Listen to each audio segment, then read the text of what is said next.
तो जो लॉज हैं उनमें मेजर 3-4 दिक्कतें जो फार्मर से बात करके हमको उस दिन भी शूट करके समझ आई, आज भी समझ आई, और जो एक्सपर्ट्स का हमने सुना है उनसे ये समझ आई हैं मेजर दिक्कतें।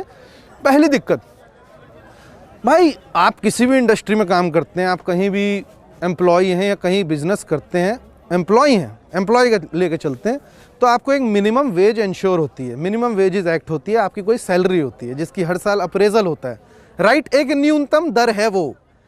तो ऐसे ही खेती में मिनिमम सपोर्ट प्राइस लाया गया था ये इंश्योर करने के लिए कि भाई जो किसान कुछ उगा रहा है उसका प्रोड्यूस कम से कम इतने एक्स प्राइस में तो खरीदा जाएगा, उसको गारंटी है कि भाई इतना मिलेगा। तो एक एमएसपी सरकार इंश्योर करती है कि मिनिमम सपोर्ट प्राइस हो। अब इन तीनों एक्ट्स में मिनिमम सपोर्ट प्राइस का कोई मेंशन नहीं। अब ये बात ठीक है सरकार की कि मिनिमम सपोर्ट प्राइस कभी भी कानून नहीं था, it was a policy decision, लेकिन अब किसान बोल रहे हैं कि ठीक है भाई आप इसे लॉ बना दो, आप चाहते हो हमारा बेनिफिट तो आप इसे लॉ बना दो। तो एक तो एमएसपी की बात हो गई। दूसरा, एपीएमसी की मंडियां, जो सरकारी मंडियां हैं जहां किसान जाइए सर, आइए आइए आइए आइए, आपके लिए यह आपका ही प्रोटेस्ट है, हम तो ऐसे ही दिखाने आए कि भाई लोकतंत्र कैसे स्ट्रेंथन किया जाता है। एनीवे, एपीएमसी की जो मंडियां हैं उनको सिस्टमैटिकली ख़त्म करने की बू इन एक्ट से आती है, जो नई एग्रीकल्चर पॉलिसी है सरकार की उससे आती है। वो कैसे आती है आपको समझना पड़ेगा।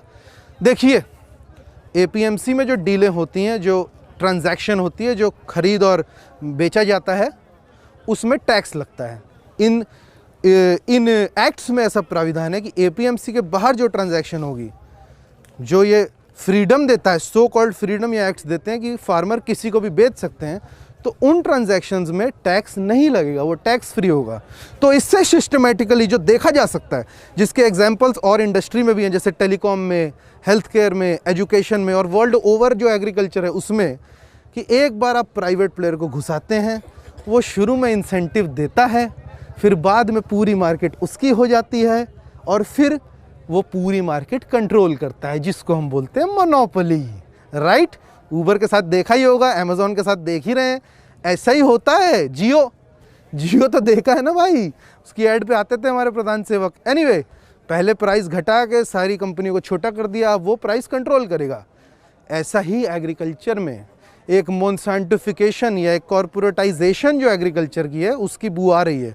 तो इससे धीरे धीरे सिस्टमेटिकली सरकारी मंडियाँ ख़त्म होंगी, क्योंकि वहाँ अगर ट्रांजैक्शन नहीं हो रही है, अगर किसानों को इंसेंटिव दे देगा प्राइवेट प्लेयर तो किसान उसको बेच देंगे और धीरे धीरे 3, 4, 10, 20 साल में प्राइवेट प्लेयर की मोनोपोली हो जाएगी। इसकी बू इन तीनों लॉस से आती है, माने न माने आती है, ठीक है।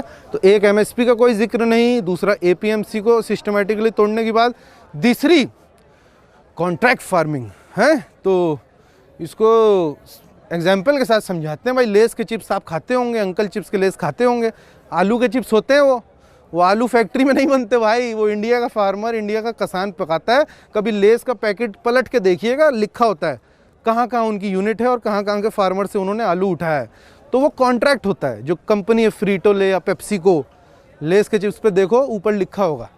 तो वो जो कंपनी किसान के साथ कॉन्ट्रैक्ट करती है उसे कॉन्ट्रैक्ट फार्मिंग कहते हैं।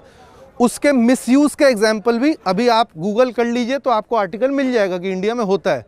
अब कॉन्ट्रैक्ट फार्मिंग को और स्ट्रेंथन करते हुए ये लॉ ये कहती हैं कि अगर कॉन्ट्रैक्ट फार्मिंग में कोई डिस्प्यूट हो जाता है, कॉर्पोरेट फार्मर को प्राइस नहीं देता है, कॉर्पोरेट बोलता है अरे यार ये आलू ठीक क्वालिटी का नहीं बनाया तुमने, जैसे कि वो फैक्ट्री में बनता हो है, वो कॉर्पोरेट फार्मर को बोलेगी यार ये अच्छी क्वालिटी का नहीं है, हम तुमको दाम नहीं देंगे, क्वालिटी तो वो उसका प्रॉमिस हुआ था। तो उस डिस्प्यूट के केस में फार्मर सिर्फ एसडीएम या डीसी तक जा सकता है, sub divisional magistrate, district collector, that's it. सरकारी बाबू जो होते हैं ना आईएएस, उनके पास ही जा सकता है, जुडिशरी में जाने का प्राविधान है ही नहीं।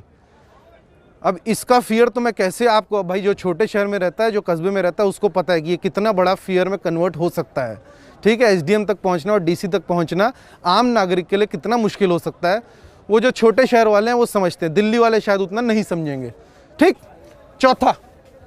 चौथा जो है वो ये है कि एसेंशियल कमोडिटीज़ एक्ट एक चीज़ थी जिसके द्वारा ये इंश्योर किया गया था कि अगर जंग हो जाए, जंग के अलावा जो भी सिचुएशन में आप किसी भी चीज़ की स्टोरेज कितनी कर सकते हैं वो सरकार रेगुलेट करेगी।